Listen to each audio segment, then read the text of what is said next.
What is up, Panther fans? It's your boy, the Professor, a.k.a. Tony Dunn, and this is the C3 Podcast, brought to you by CarolinaCatChronicles.com. And tonight, it's episode C3 Amigos! That's right, we're celebrating training camp tonight. And, we're going to talk a little Carolina Panthers. We're going to talk about the three Amigos. I think I can hear myself in the background, guys, so if you could go ahead and introduce yourself, I'll fix that. Hola, amigos. Yo soy el freaking Puerto Rican. It is a Tuesday night. We are in the house. We have a Mexican vibe going. I don't know if you can tell that or not. In honor of the three amigos. We, in fact, are our own three amigos of sorts. We are three amigos that love the Carolina Panthers, much like you. And tonight, it is the three of us for, who knows, this may be the last one for a little bit with Aaron getting ready to get back on the road. But Aaron Ford, it's a pure pleasure to have you in the house again. We're so lucky to have you with us. Oh, man, I am here just trying to win the award for the worst sombrero on the market. It's the Cam Newton sombrero. That's it, baby. Just having fun. Just having fun. Panther football is back. Training camp started this week. We got a lot of fun to talk about, man. Let's get to it. All right. Well, this is, like I said, episode 16.26, the C3 Amigos, and football is here, folks. This will be the last Sunday that you hear, or that we get to talk, or don't have football, should I say. That's right. So we're going to be talking about Carolina Panthers football shortly, and tonight we're going to be talking about training camp, lots of news, shooting stars, falling stars, missing stars, and we're going to break it all down for you. This is, again, you can follow our work at CarolinaCatChronicles.com. You can tweet the show using the hashtag C3, and also you can send in Ice Up picks. If you use the hashtag C3, you can send up suggestions for your Ice Up picks, which we are going to feature a fan Ice Up pick at the end of the show. And also, if you enjoy what you hear, if you like the Carolina Panthers and you want to help Panther Nation grow, give our show a share. If you're watching on YouTube, go ahead and subscribe. Give us a thumbs up. If you're on Twitter, you can just tweet our show out and tell people how much you have fun talking Carolina Panthers with us. All right, Joey, with no further ado, let's jump into this show. Tonight, we are celebrating not your heritage, not my heritage, but the heritage of the Panthers secondary, which is a Mexican silent cowboy movie that is named The Three Amigos, and there happens to be three amigos on the Carolina Panthers team, which is these rookies. Joey, have you heard about the story? The story of the Three Amigos. The three amigos? Yeah. Yeah, the Sanchez, the three cornerbacks we drafted. So it's funny. Sanchez is Mexican too, I believe. Well, that's why how apropos.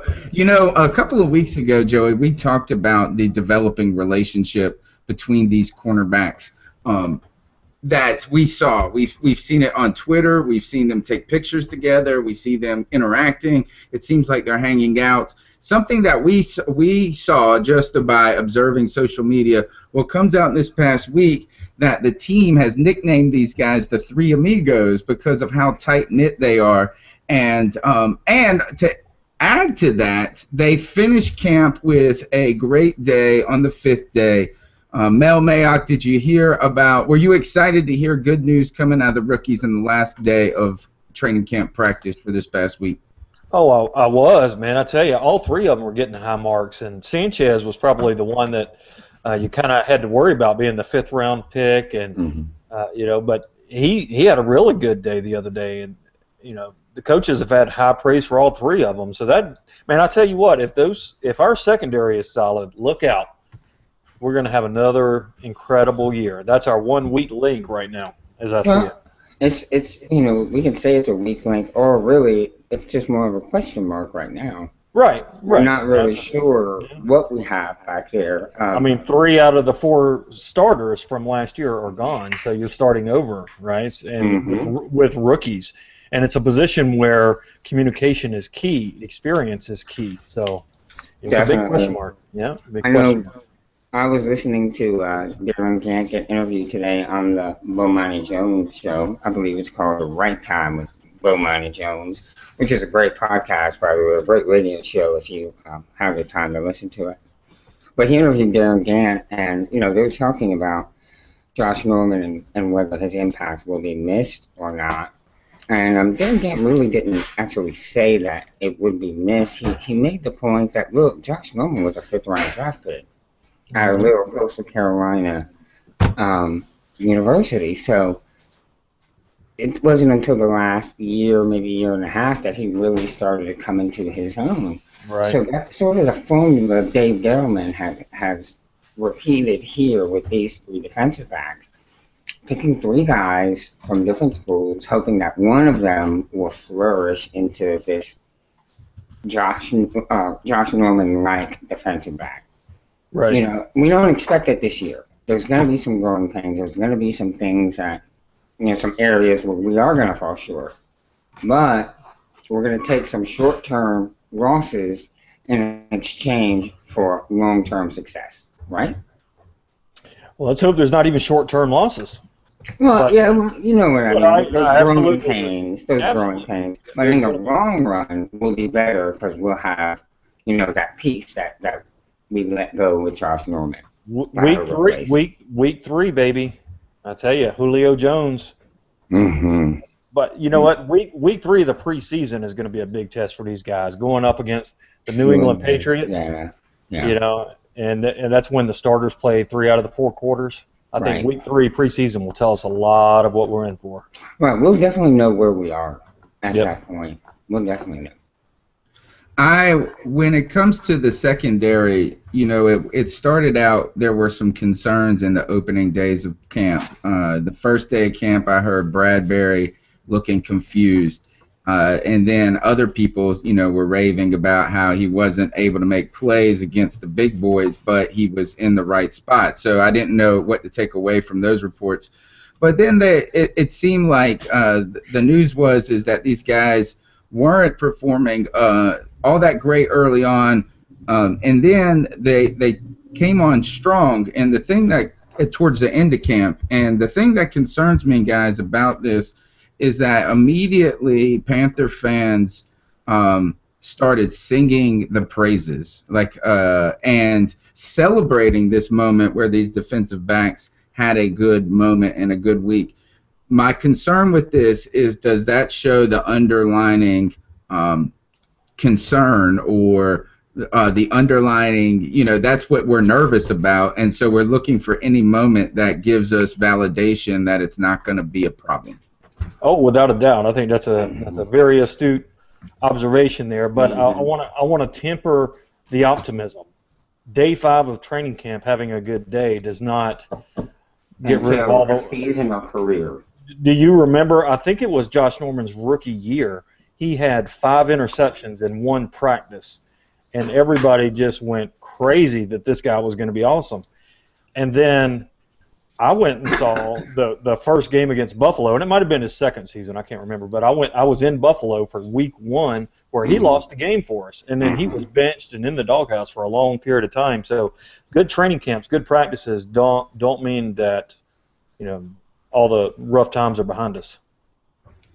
I'm sorry. It sounds like some people are having trouble viewing the podcast on YouTube. They're getting buffering. They're getting buffering, and I don't know what to say other than that buffering sucks, and it is a condition.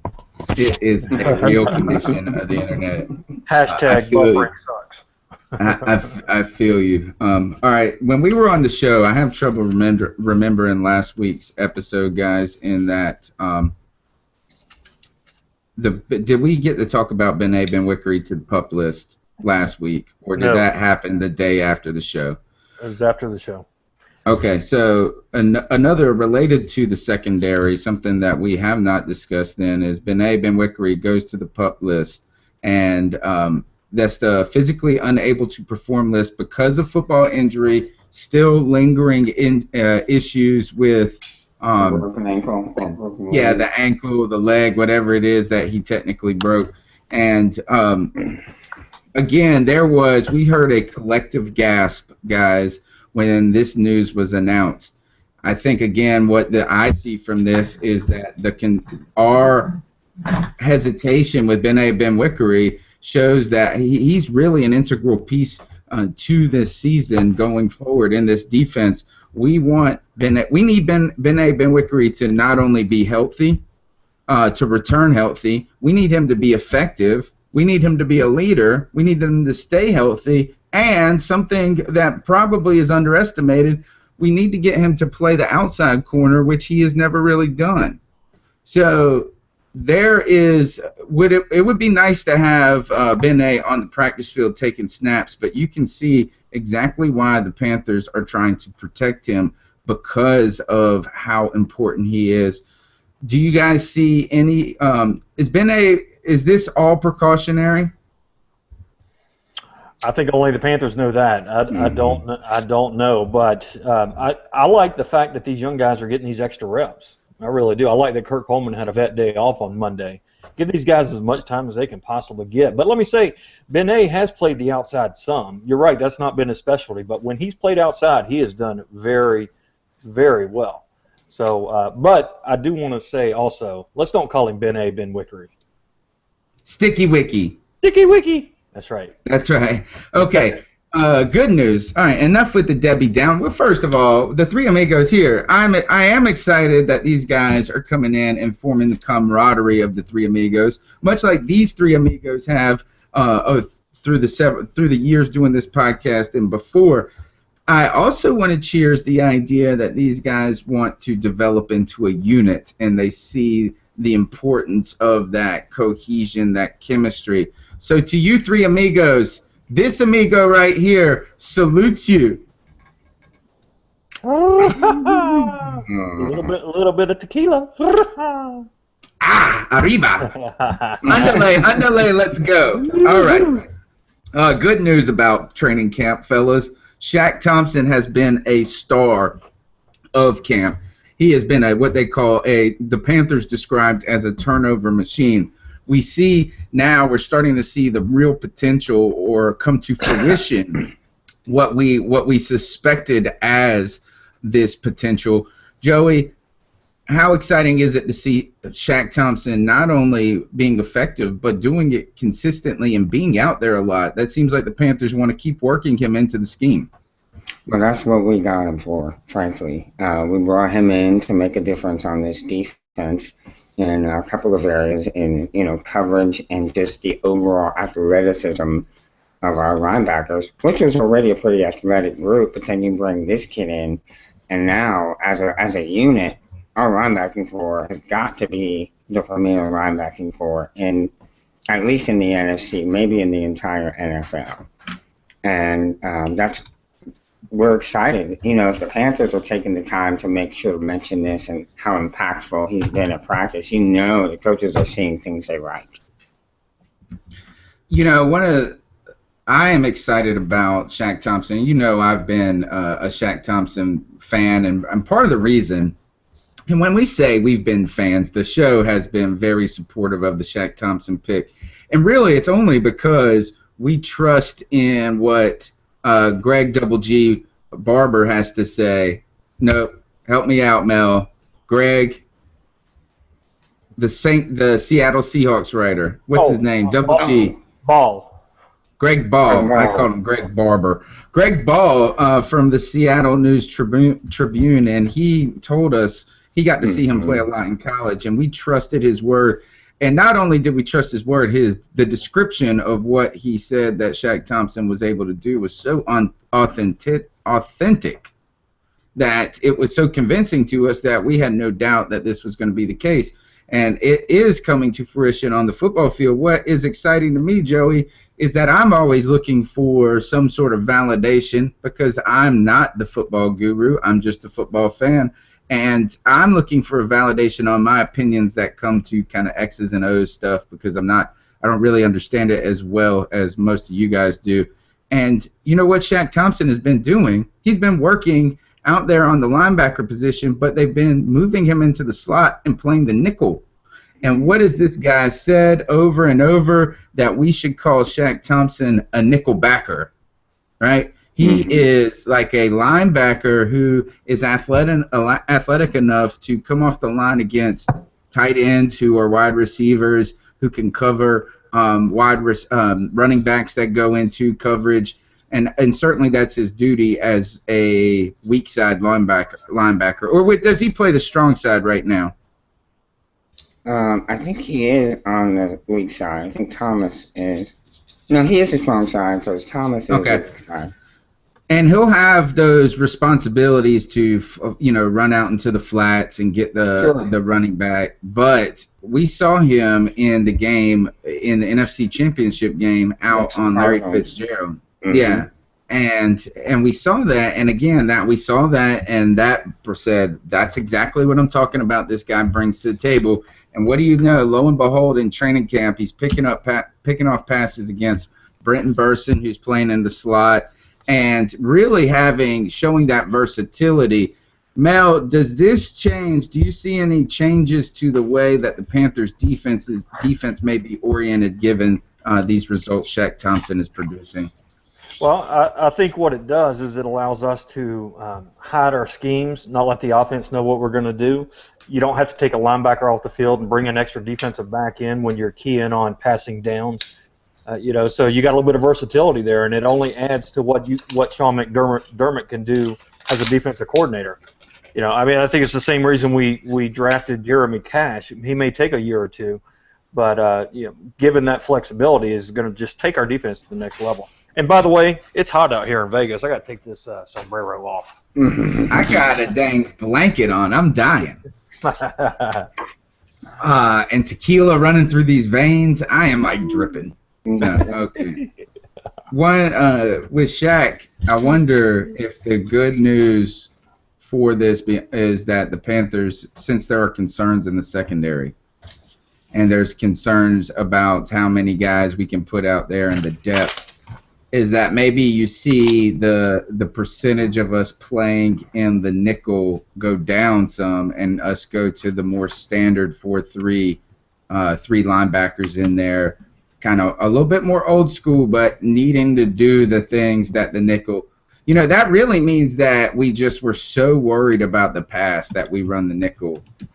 Wouldn't you say that, Joey? Is that running the nickel means you're concerned about the strength of your secondary? Well, you could say that, yes, but at the same time, it depends on what kind of formation the offense is lining up in. Bring the nickel in when they throw an extra receiver on there. Right. Usually is the case. But you can try to having Shaq to throw in there at the nickelback is invaluable. We really cannot quantify how important it is and how significant it'll be with our situation and the big question marks we have in the secondary. Being able to count on him to do that, I'm sure he won't do it all the time in every game, but being able to count on him to do that in certain situations, the offense is going to be in a bind. I heard Joey, I heard Bill Voth say on the radio today, because they posed a question to him, and once they said, is this true, he's been playing in the slot, and he's been doing these things, and he said that, it really depends on the matchup that's out there on the field at time. If you've got a wide receiver that Shaq Thompson that you feel comfortable that he can cover, and a guy that isn't so fast or something that can beat him like that he might move into that role. But if there's a guy that you're concerned about that matchup, you might put a smaller guy out there and devote more different resources in that situation. But you're right, is that what it does is it allows us to not be forced to always put the extra corner out there and maybe take your chances and not take your chances as much, but force them to do some things they don't want to do. And that's really the number one rule about defenses well, I don't know, everybody's got their own philosophy, but take away something that they're good at, and then make them try to do things that they're not so good at, and then that's when you can win those individual matchups. Speaking of more good news, is that Damiere Byrd seemed to have gotten the C3 bump. And he comes on the C3 podcast the week before. People, he's our guy. We've interviewed him 2 years in a row, and people were saying, "Oh, well, you guys are a little too high on this guy." It turns out, day one, a kid is running with the ones. He's spending a lot of time out there.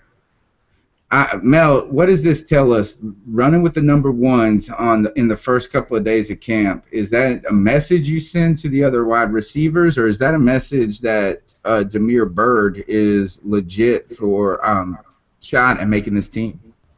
Well, I think it means that the coaches were impressed in the work he put in the offseason.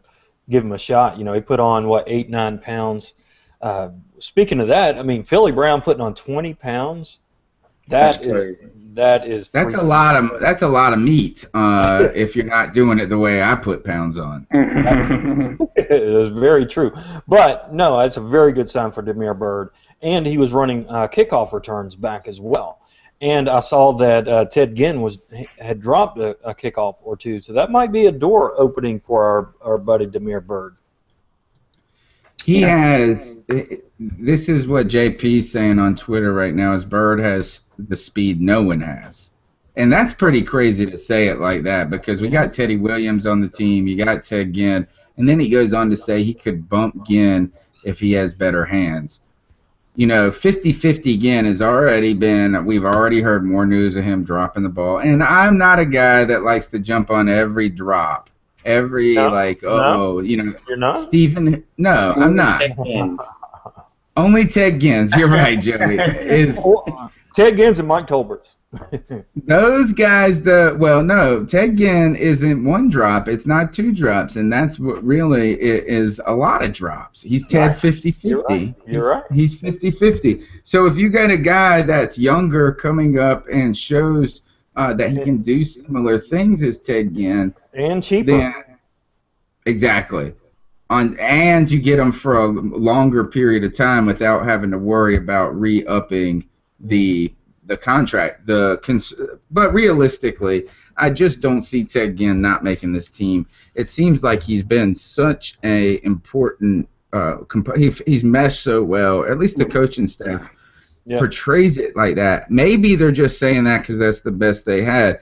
But you mentioned Philly Brown putting on the 20 pounds.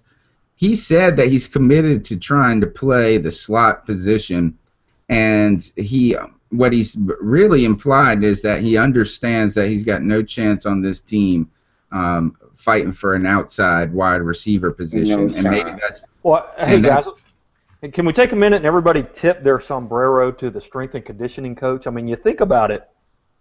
Philly Brown putting on 20 pounds, Damiere Byrd putting on 9 pounds, and I also read that our boy Kelvin Benjamin put on 10 pounds of muscle. Mm-hmm. 10 pounds. Did you see him beside Britt whatever her name is, the girl that hates people that work jobs that she doesn't see as important? What is her name again? I don't know. I like the way you put it. We'll just call her that. The blonde-haired, good-looking girl that got in trouble for yelling at that lady for towing her car, and she talked about how she didn't have a college degree. She's an ESPN reporter. Yeah. Right. No, you're talking about. Yep. Can't think of her name, but I know who you're talking about. It's like Britt McHenry or something like that, and she said she's given this interview beside Kelvin Benjamin. And he just looks so physically imposing, and he's trying to he's trying to, yeah, it is McHenry, is that he's trying to like almost like diminish his size, and he still looks like a giant. On top of that, I literally tweeted this out, fellas, is that he looks like a descendant of Goliath. That's what I could see, is that he's literally one of those Phoenician. He's a Nephilim.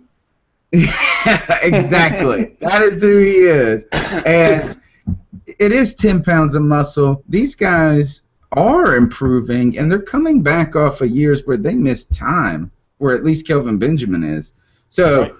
Damiere Byrd, let's talk about this, though. Realistically, could he edge Ted Ginn out of a spot? I guess it's possible. Anything's possible. So, yes. Is it likely? It's going to take some major screwing up, I think, on Ted's part. But in Bird's defense, the coaches have seen things they like. Obviously, he's made some improvements. He said he was more comfortable the second time around at training camp. So, the coaches are noticing him. It's going to be tough. It's going to be hard for him to do that because Ginn has a history with Cam. Ginn has made some incredible plays with Cam, and he needs to have there's a chemistry there. He needs to have a really good preseason, kickoff returns, yes. Otherwise. And Aaron, I think you said it right there, kickoff returns. Mm-hmm. If he can be as good of a special teamer or better than Ted, then his chances go up significantly. Right. When we were talking about, in fact, I saw a tweet that of who was working out at returner and at kickoff returns, and I believe it was Byrd. It was like Wager, Byrd, and then Webb. So they're really trying to get a feel if these guys could potentially fill that void that we really haven't had anybody do. I do. Right. I like all three of those guys. I mean, Webb, he's such a long strider. Right. I mean, it's like he takes 4 or 5 strides and he's out past the 30. And to get that from your third string quarterback, that's pretty appealing. But yeah, I love Wager too, man. I mean, there's a lot of competition this year. Speaking of Brandon Wager, really been a quiet camp for him so far. We haven't heard much on. There's been certain positions that have not given us much. There hasn't been much chatter. If I was going to list the ones that have been the quietest, it would be offensive line. Right. Second would be safety. I feel like we hear very little until today. Some news started coming out about Trey Boston, which we'll talk about. But that it's been focused on the corners, the wide receivers, and the tight ends. We have not heard a ton other than injury for the defensive tackles and Ely concussed. So there's some quiet. It's been quiet with the running backs, except for Cameron Artis-Payne has had a good camp from what I hear. I hear his blocking. He's showed that he can be a real blocker, and also he's taken like a 40-yard screen pass to the house and nobody can catch him. Speaking of another guy that has done some off-season conditioning, and that is Cap. He's also shed some pounds, and they say that he looks leaner and a little quicker. So why is it that we don't hear from these certain spots, Joey? Is it the nature of the position and it's hard to judge really what these guys are doing because of the types of drills they're working? Well, I think part of it is that, we don't know. Plus, we don't know what's going on in the classrooms. When these guys are in their group meetings and stuff, we don't know what's going on in there. And I think at the same time, coaches don't want to say too much too soon because it is a long training camp. We have a long preseason to go through. And if you start, praising guys too soon or discounting guys too soon, you can make yourself look like a jackass, Right. So you just want to, move things along slowly. And to kind of go with what you said, they're flashy positions: receiver, running back, quarterback, defensive backs. Um, those can get more notoriety because those are the ones people want to see. Nobody's going to look at offensive linemen. You know what I'm saying? We didn't go to training camp and sit there and look at the O-line, do It's their hard to drills. tell what they're doing. You know, I mean, really, because everybody's not finishing plays to the end of the. I mean, they are like. I mean, they're not. I'm not saying they're not putting effort in, Right, but but nobody's they're getting not. tackled and right. Yeah, they're not literally Mostly, trying to hurt each other like you do. It's you know, there's only so much pushing and shoving the offense. It's almost more finesse And looking. let's face it, it's a collectively bargained practice environment. it is. It's exactly what it is, Mel. It has been so tamed because of the And collective bargaining agreement. Yes. yeah, Tony, I think you said it right. Weren't you tweeting with somebody the other day? It might have been Bill Voth about how there hasn't been a camp fight yet. It's been a little. All right, you know, there has. Let's talk about that. And there are two stories that I've heard that's come out related to that. The first one has been this one about Cam Newton and Thomas Davis like to jaw back and forth, and that these guys are the two best trash talkers on the team. And Cam Newton seems to, or at least they like to report him as rubbing it in a little bit and when the offense does well. Maybe not rubbing it in, but shining, having a good time, doing some things to that effect. So you heard that, and it seems like I hate when the media fuels these things. It's okay for us fans to kind of get behind these emotional components, but leave it to us to wear the sombreros, media. You shouldn't be the ones that are fanning the flames. Leave us. We're great at that. That's our house, and I feel like this crap about the goatee with the blonde goatee, and then Cam Newton talks about Thomas Davis's mohawk. And then the media kind of tries to make it like into something, That's let's really say, not. bigger. Yeah, and it's kind of silly. So that's one thing that where you can see, I guess there's some tension. Not really. The one that I saw was Jonathan Jones from the Charlotte News and Observer put out, maybe it was a tweet, and then a link to a little snippet in one of his stories. Teddy Williams has been fiery and scrappy in practice.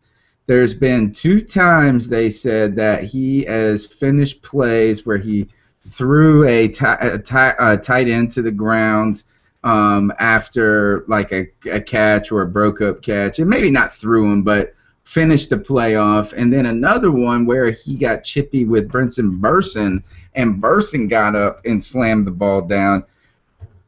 To me, I heard this about Teddy Williams, and I loved it. I thought, this is a guy we forget is on the team. This is a guy that people haven't talked could potentially contribute in the defensive secondary, and I don't know if he will, or what is going on, but it seems like Teddy Williams wants to show that he can, or he's leaving it all out on the field. So what do you think, Joey? Should we do something? Should the new players embrace that mentality? Yeah, I think so. I mean, we want to see fiery and passionate, and we want our guys to play with emotion. That's when they're at their best. So yeah, I think we totally should embrace that. In Teddy Williams' case, I think it's steroids. I'm just kidding. But no, that's great to hear him doing that because he's really, really fast. There was always I don't think he's got a whole lot of football experience, but his speed is what got him on the team. So if he's able to start to learn the position, he could be an X factor. And Lord knows we need all the, we want to have all present and accounted for when the season starts as far as our backfield goes, defensive backfield. Tim Tizzy said on YouTube, he said TD said they all know the limits of what they can and can't say. So the stuff between the teammates is poking and having fun and a good time. I feel like the media wants it to be, is hoping that maybe for a moment it'll be something else. Plus, But you'll see fans from other teams like Falcon fans and Buck Oh fans God, get out there and trash and say Cam is a sideshow clown and all this kind of stuff. Well, you know what, boys, get ready because the season's coming. That sideshow clown's coming to your town soon. Oh, we'll tip our sombreros to you on that, sir. And I saw Lynn on Twitter. You can find her at Legacy Lines. She said that what she felt, the inference was that Teddy Williams was being a little problematic. And is that it was just, and I think Jonathan Jones did infer this, is that it was rubbing them the wrong way a little bit, rubbing guys the wrong way. I don't think you're there to make friends when you're a guy like Teddy Williams. You're trying to make a team. Right, and yeah, I'm with you. What he's got to do is that guy's a bubble guy. If you are a special teams dude, at any moment you're going to be moving to another town. Ask Jason Trusnick from last year, which we brought in, which we thought was going to be specifically for special teams help, and he was gone before the end of training camp. So, and he's a guy that's been in the league for 11 years. So Teddy Williams, you gave him a great nickname last year. Do you remember it? Was it Carolina Bankin' Trusnick? There you go. Gotta love that. That was a good nickname. Okay. So we've actually had a lot of concerns tonight. One, Ely concussed. This is worrisome to me, and not that I think that that this is going to be shows something that's going to be long term. And he got it on the first day of padded practice, I believe. But what for me is, it's a good thing that it happens now, because I saw somebody mention on Twitter that you got Rakeem Cox, you got Arthur Miley, and you got some other guys that are trying hard to make this team. That gives them reps. Brian Dallaire gets them more experience, gets them more strength. But on the other hand, I'm going to say that I really feel where Panther Nation has been since the Super Bowl is just taking it as a given that Coney Ely is going to be a legit piece this year and going forward. And I hope so, and I think I believe so. But again, a lot of chips sitting on one player. Joey, is this normal? Is this simply normal for us for every team to have a lot of chips on these types of positional players like Coney Ely? Well, I think when you see, when you have a young guy, and, we've seen bits and pieces of Ely doing things well, and at other times not so well. But he did have a very good game in the Super Bowl, and it was big, bright lights. It was the biggest stage as you could possibly have, and he went off the way that he did. So now we think that he's had this epiphany, that he has seen the light, and now he's going to play like this, every game. Well, that may be a little bit unrealistic. As fans, hope springs eternal.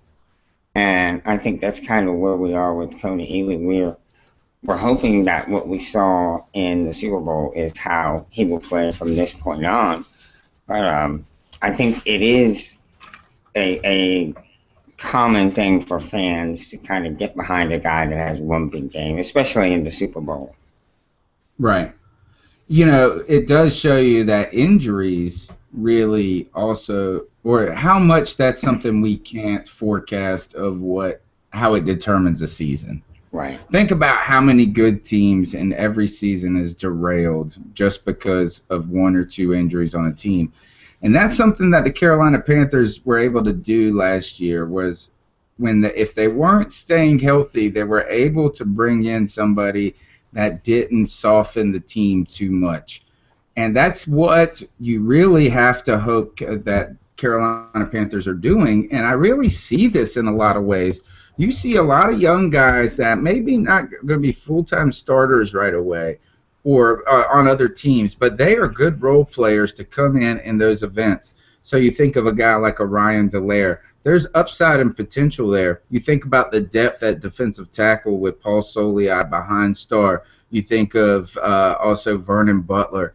That is the linebackers that we have at positions that we know that are kind of critical to our team. We've strengthened them and bolstered them with some depth, and that's helpful. Think about how many linebackers this team has, guys. They have Shaq Thompson, Thomas Davis, Luke Kuechly, A.J. Klein, who has had a good camp, and you got Mayo, who I haven't heard of at all. Has anybody heard of any Mayo news in this camp?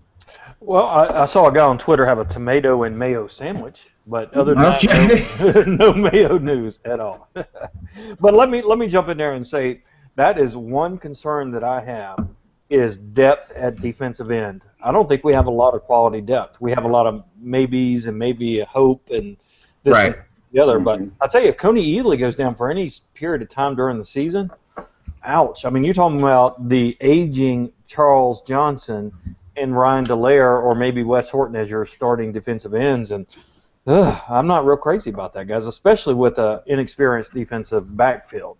Right. I mean, that's our Achilles heel is depth, and you said it, man. If you can stay healthy, you're going to have a better year than not. So let's hope that Coney's concussion is just a minor one and not something that's prolonged. Additionally, let's remember that there are going to be cuts that are coming from rosters all over the league too, to where maybe we'll see somebody and see something in them that we can maybe hope to turn around like we've done in the past. Well, in that vein, and at the risk of sounding like a Debbie Downer, we've got $30+ million in salary cap room. I know we're working on an extension for KK, but with the weak defensive end or the weak depth that I think we have at defensive end, why didn't we go out and spend some of that money on a one-year deal for somebody like Dwight Freeney, who just went down, signed with the team down I-85? Tell us, who did he sign with? Because last time I checked, there's no football team in that city. It's just a bunch of pansies. Well, yeah, that's true. That's true. But, with a team that some what is this girls' football team you're talking about with Meg Ryan? The Atlanta Falcons that, really should be playing on Friday nights. That's right. Is it news? When did this happen? Because I didn't hear about this until you guys mentioned it maybe in our kind of discussion before the show. It was either today or yesterday he signed. I think it was today.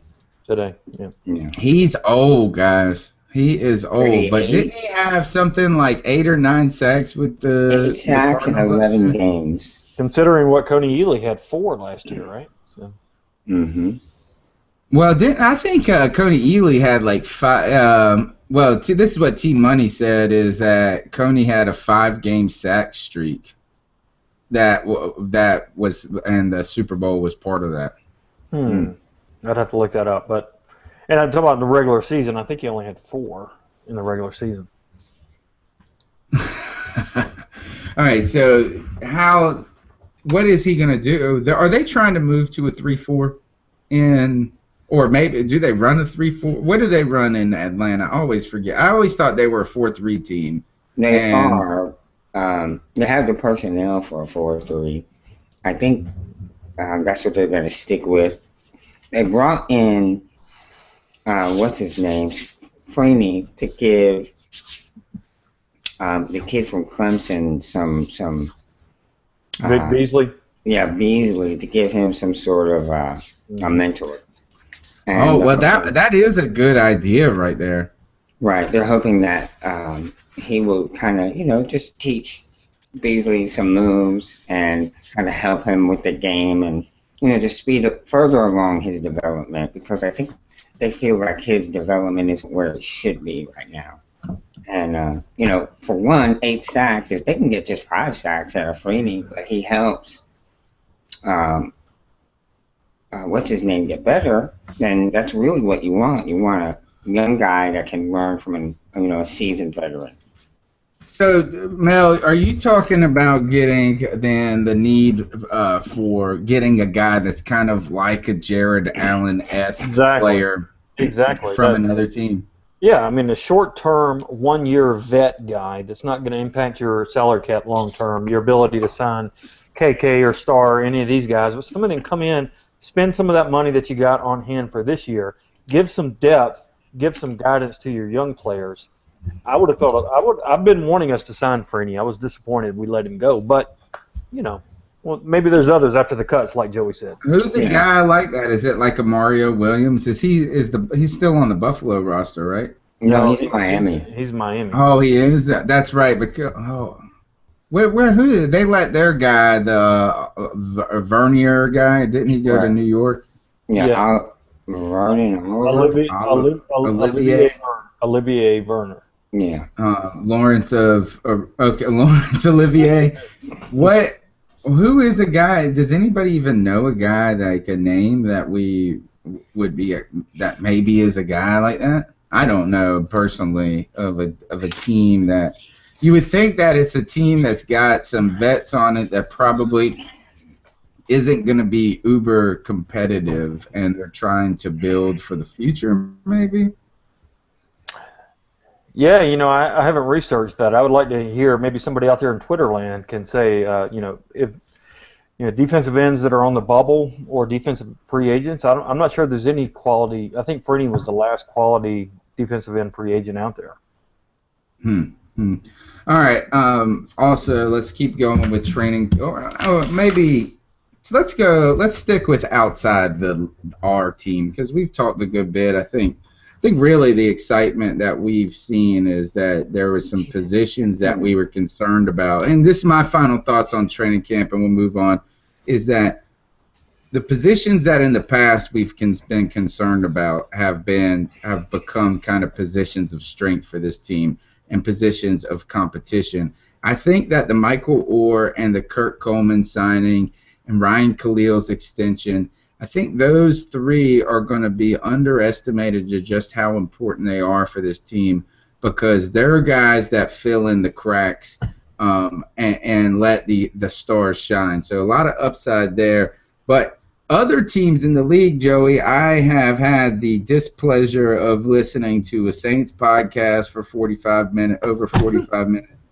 And I've also been listening. I got to deal with these cats on Twitter that are Bucks fans and just wacky, like Real Talk Perez.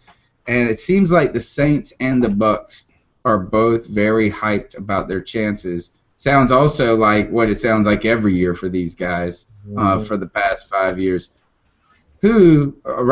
Initial feeling from anything you've heard, who is getting better faster, the Saints or the Bucks? Joey, I'll let you go first. I think it's the Bucks. I think they are. I'm expecting more from them this season than the Saints, just because I feel like they're overall a better team. I have big question marks about the Saints' defense still. Not to say I don't about the Bucks, but I think it's just fewer question marks about Tampa Bay. Mel, do you agree? No, I do. I would say the Bucks are the team on the faster rise of those two, and that boils down to Jameis Winston. I think he's on the rise, and I think Drew Brees is on the decline. I don't think there's as much weaponry around him. When they got rid of Jimmy Graham, that was the end of the special offense down there in New Orleans, in my opinion. That really hurt them down there. And I think the Bucks, I think Jameis Winston is somebody that's only going to get better and better. They have been really excited about their wide receivers in both with the Saints and with Tampa Bay. And the Saints have some young guys that are coming about or that were drafted that some people are very excited about. So you got to see two of the main strengths of both of those teams are their wide receiver core. Maybe if you got to see if Brees is healthy this year. Jameis Winston is that he could, if he takes a step forward, that's not going to help. You're going to need Carolina secondary to play strong enough against these big guys. In the event that we can't generate that pass rush that we're counting on, I feel for some reason that the Saints are the sneaky team that maybe people may underestimate. You look at the Bucks and you think of the talent they have at certain positions, or at least the name talent. you expect them, you just got to worry that maybe we are writing the Saints off a little bit too quickly. Other news outside the Carolina Panthers, Josh Norman has been a focus for the past week, and it has annoyed the ever-living mess out of me. I feel like I always root for these guys even more when they're not with the Panthers, but when they're getting flack from Panther fans. Mm-hmm. Is that for some reason the Josh Norman stuff, it puzzled me. I don't know how upset I was to see him leave. I do actually think he would be well, we could use him right now. Sure. But I feel like a lot of people kind of like all of a sudden just tried to turn on a cat that everybody was just raving about last year. 2 videos come out in training camp. One of him getting beat downfield by Pierre Garçon. To give Josh Norman some credit, he was burned like toast. It looked a lot like what Odell Beckham Jr. did on that pass he dropped in that New York Giants game last year. But it seems like Josh Norman has catch-up speed a little bit, is that he seems to get burned in the middle part of the route. But he was down there with the ball at the end because he's long. But they made this huge deal out of it. And then there was this other video that came out where Deshaun Jackson gets a comeback route. And they're like, oh, he got beat twice. To me, I didn't see that much getting like this burn to get worried about. Mel, has it got to do with the dollar amount that he signed, or is this just people taking small shots at any news they can get out of camp? Low-hanging fruit, should we say? Well, I think it's a little bit of both, but I think they're trying to make the point that here's a guy that was positioned as an elite cornerback, and he has 4.6 type speed. He's not an elite speed guy, so they're making the correlation that he's a system guy. And to a certain extent, he really is a system guy, but he was really good in that system. And to work in the Carolina Panthers system, you have to be really good at anticipating, communication, and jumping routes, which he's great at. Now, that's not the system that the Redskins run. If he's going to be playing more man, and if he's going to be stuck against Odell Beckham one-on-one without help twice a year, Des Bryant also, I tell you, he might. A long season. It could be a very long season. He's got Antonio Brown, Des Bryant, and Odell Beckham Jr. in the first 3 weeks. And it's not a system. Like in Carolina, he had help over the top. He had help underneath. He had his responsibilities, and he was able to goat quarterbacks into making throws and jumping routes. That's not the system that they're in D.C. So I see both sides of it. He's a great corner, but is he a great one-on-one lockdown man-to-man corner? I don't think so. He doesn't have the speed for it. Again, I'm sorry for people that are watching on YouTube and having problems with the buffering. These struggles are real, folks. I wish I knew how to fix them, but once you start, if we stop it, it's over. It's over. So we will not stop. I got 2 last things we got to talk about, guys. First, I was going to do fact or fiction, but we're just going to throw it out there. Trey Boston, quiet when it comes to training camp. P Nasty, a.k.a. Chocolate Wonderland on Twitter, he said, good news is when you don't hear about the secondary in the safeties, that is good news. So that's the positive aspect about this. But I was just thinking, I haven't heard about Trey Boston, and I've been wanting to hear about him. Well, he comes out and makes some very brash, bold statements about how he wants to contribute. He says he's notched himself as a starter on this team, which I think we expect that and we hope that. Really confident in that aspect. But he said this. He says that he, with all his heart, is going to put into becoming a player that's feared by the NFL. So I was going to ask you guys, fact or fiction, Trey Boston will be feared by the NFL by the end of the 2016 season. Joey, I'll let you start it off. I'm going to say fiction right now. I will be happy if he... Why, you're so scared you turned your camera off. No. I'm going to say it's not the case. I will be happy if he is on the field Ooh. at the end of the 2016 season. mm. Let alone God. cleared. Wow. Bold words. He's a hater. No, I don't Okay. hate him. I'm not hating on him. I'm just saying, he's got stuff to prove. He's unproven. I'll give you that. Mel, fact or fiction? Well, the only thing I don't like about Trey Boston is the college that he went to. Other than that, I like him, and I'm going to go with fact. Okay. I don't know if I'm going to say feared necessarily. Like, all of a sudden, we better see. I feel like if you're going to be a safety who is feared, you gotta be a not big only. hitter. Yeah, you got to lay the wood. You got to get guys. And I don't know if he can. And maybe he can. Maybe he is that player. But he's going to need to play a much tougher game. Yep. And I'm not saying the game he hasn't played is tough. Is that, you're going to let that. Kurt Coleman is going to be the center fielder, I feel like. He's the guy that's just going to kind of sit back, the old man that's just waiting, shading to the right side of the field. I think they're going to need Trey Boston to step up and play in the run game and do some different things. So he's going to really have to adapt that game. The other component that I was going to ask you is, since there is such good news, and my second factor fiction was going to be, or is that now that the Panthers secondary had such a great day on the 5th day of camp, can we say that they are the best in the league? Factor fiction. Is total fiction. Mel? Well, just for no, I can't even go. It's fact. They're the best to me. What? How many tequila shots have you taken? Did you take tequila only shots had during the one. commercial? Oh, what Only about during had the one. commercial break? He's got the bottle under his sombrero. Every time it buffers, I'm going like this. Come on, man, the best in the league. All right.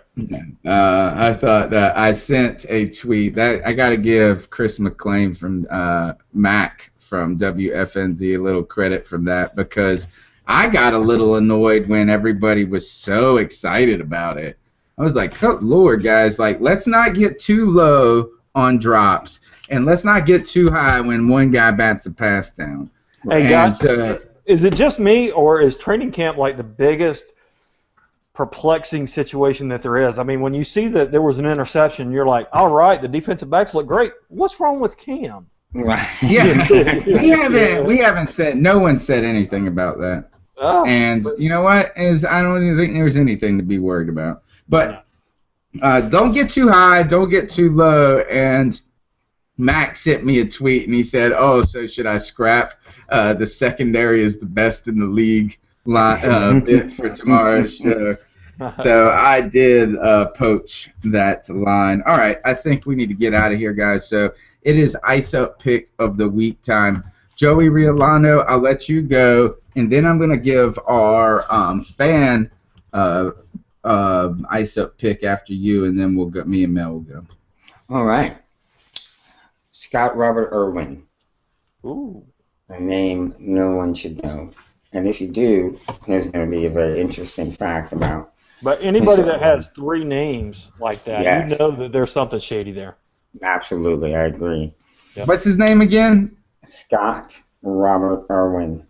Yeah, he's got 3 first names. That's the problem. That is a problem. That's You never exactly trust right. a guy with 3 first names. Mm-mm.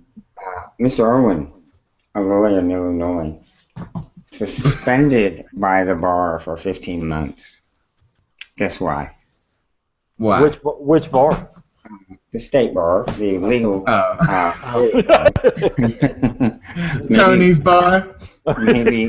maybe this is why I didn't say the name of the bar. Mr. Irwin was attempting to get paid by looting some booty from his female client. What? Now, the suspension is for 15 months because he arranged to have a female client perform nude dances for him in exchange for credit on her legal fees. Oh, jeez. Yes. Class guy, huh? I mean, it's just a barter and trade world, folks. Right, I know, right? How do you think I got this hat? Exactly. Well, now he was unsuccessful in exacting some booty from the client and is now going to be collecting unemployment checks for the next 15 months. Now, what's funny to me is that Mr. Irwin has represented the female client multiple times and has also represented several members of her family as well. Now, hopefully, she didn't try to make any arrangements with the members of her family for any work that they ever did for her the same sort of way. But I want to say, Mr. Irwin, with your 3 first names, that this was dumb, dumb, dumb. And I would like you to ice up, son. Ice up, and you should have asked the mama. Exactly. All right. This is tonight's ice up pick. While Trip Morgan came in a close second with a guy who tweeted Pizza Hut and was upset that he got a pizza with nothing on it, and then turns out he opened the pizza upside down and he claimed he was high. He said, "Sorry, I'm high as F." On Twitter. That's a close second, but I think the fan ice up pick of the week goes to at Missy Russell 81. She suggested this guy by the name of Jason Keatle, and she's telling him to stop his keto exercises, and that is the bloviating of his mouth. And that he wrote this story that said, "Can Cam become a Super Bowl winning quarterback?" Or he questions that. And in this story, he really hits upon what has been the narrative, the negative narrative of Cam. And this is what he said. He wrote some things about how his dances. Opposing teams, he says, were irked by the dance videos, yet they couldn't keep Cam from scoring. At least until the Super Bowl, when the Broncos found a gridiron version of kryptonite, Von Miller almost singularly ransacked the Panthers in that game. He goes on to say, afterwards, Newton morphed into a pouting preteen loser in the post-game presser, mumbling monosyllabic responses. Then he peeled himself from the chair and limped into the solemn locker room. He plunged right back into the stereotype. Great body, not so great on the brains. It's not that he lacks intelligence. It's that his singular gifts are tethered to his selfish goals. You never sense that Cam Newton bought into the team ethic at the expense of his gaudy personal goals, inflated self-ascents. While pro football is clearly entertainment, Newton seemed to embrace, if not live for, the entertainment over the accomplishment. He then tries to clump back and say if he can figure this character out, he will be. It will take more than Von Miller to stop him. But man, I don't know if I feel like that's overboard. So from Missy Russell and the C3 Panther Nation, we tell you, Mr. Kegel, also known as Jason Keatle. But you know what? Is your face is just doing Kegel exercises with this article.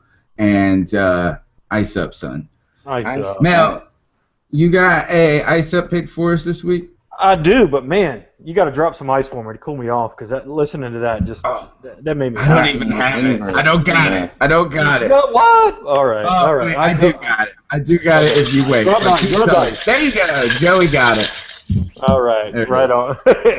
All right. Well, hey, staying in that same vein, I tell you. Whew. This made me mad when I read about it, and then when he tried to apologize, it made me even madder the way that he apologized. But this happened from our rival out there in Seattle, one Mr. Michael Bennett, defensive end for the Seattle Seahawks. Did you guys hear about this? Did you hear about this? Yeah. Did you hear about it, Tony? No. No. Oh yes, the Michael Bennett thing. Yeah.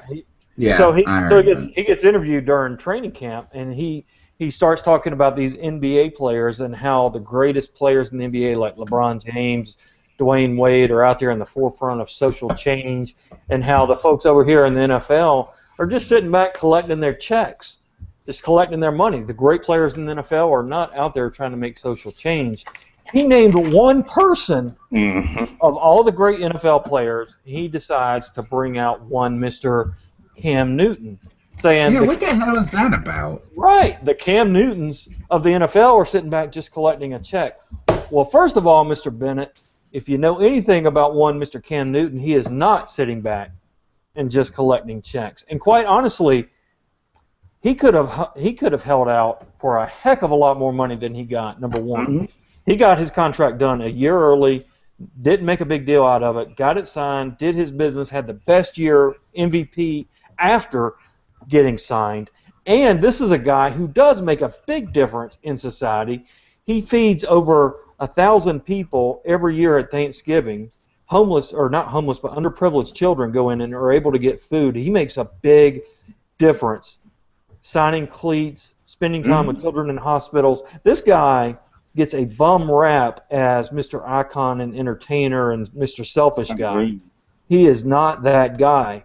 As Ryan Khalil pointed out on a recent show, this is the first guy in the building, the last one out, working his tail off, and is out there representing the franchise in a very upstanding way. Now, I don't want my quarterback out there spouting either Republican or Democratic views. I mean, they have the right to speak, but I don't need them out there spouting either side of the political radar to be satisfying to me. He's out there making real social change. He's putting food in underprivileged people's bellies. He's making little folks like Braylon Bean happy, right? So then he goes, Michael Bennett says, oh, well, I called Cam Newton to apologize. Well, you want to know why he says he apologized? He says he apologized because he didn't want to cause a division in the NFL. No, well, dude, you shouldn't. You don't throw somebody's name out there for the media to put it in the echo chamber. And why don't you talk about yourself? Right. How you should be more of an activist for change. Thank you. Don't put Cam Newton's name in your mouth and then just try to say, oh, well, I called him to apologize and act like it's all okay. You put his name out there to have it trampled on by his haters. You know? Exactly what it was. It's awful. And then to act like, oh, well, you know, hey, I called him to apologize, so it's all cool. Well, no, it's not cool. And Michael Bennett, we're coming to town and we're coming to see you. And when we do, you better ice up, son. Yeah, get our quarterback's name out your mouth. That's it. That's right. Ice up, Michael Bennett. All right, my ice up pick. Think about saying it. Joey, everybody is fair game when it comes to icing up, and I'm icing up my kid, Michael Dunn. Woo! So my son is upset. Well, me and him got into one of those father-son toughen up kid moments tonight. We were out shopping with the family. We had to go by the Walmart, and my wife got my kid, one of my girls, she's going to kindergarten next year, so she got a book bag. They were at the book bag aisle, and they were at a good price. And so Michael said that he wants a rolling book bag, and that all of his friends at school have these book bags that are like those suitcases, with wheels, and kids rolling they're rolling their book bags around school. All these kids today, they pull their book bags. And so I told Michael, I said, we're not getting you a rolling book bag. There is no. I said people that have rolling book bags aren't cool, and he was like, "Are you trying?" Yeah, he said, "Are you trying to tell me my friends aren't cool?" I said, "Well, maybe it tells you something about them." And so we're sitting there going back and forth, and he's getting upset because I said no rolling book bag, and I said he kept going, "Why can't I have this book bag?" And I was like, "These rolling book bags, it's." And then I started having fun with it, like the old cranky guy. Like, this is what's wrong with the world today. And these kids, these lazy kids, they can't even wear their book bags on their back. You know, you probably ride the elevator up on a one-story building to the next 4 steps up. There's and he was so mad that he got these roller book bags that I was going, and so my wife is like, chill out. She's like telling him I'll talk to him, and we're kind of teasing him, but totally being serious. And then at dinner, So I pulled this out. We're eating dinner, Joey, and I went just out of kind of nowhere said, Michael, did you know that rolling book bags contribute to heart disease?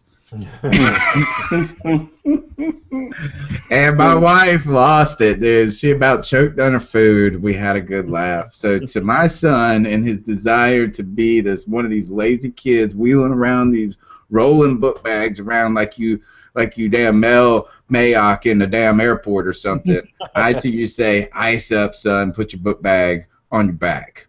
Nice. Ice up, Michael. Carry Ice up. These book bag with no wheel, with these wheels. Wait a minute. Now I'm taking Michael's side on this. Okay. You have a reputation of just being cheap. I mean, you weren't even going to buy a sombrero tonight unless all three of us could get a sombrero.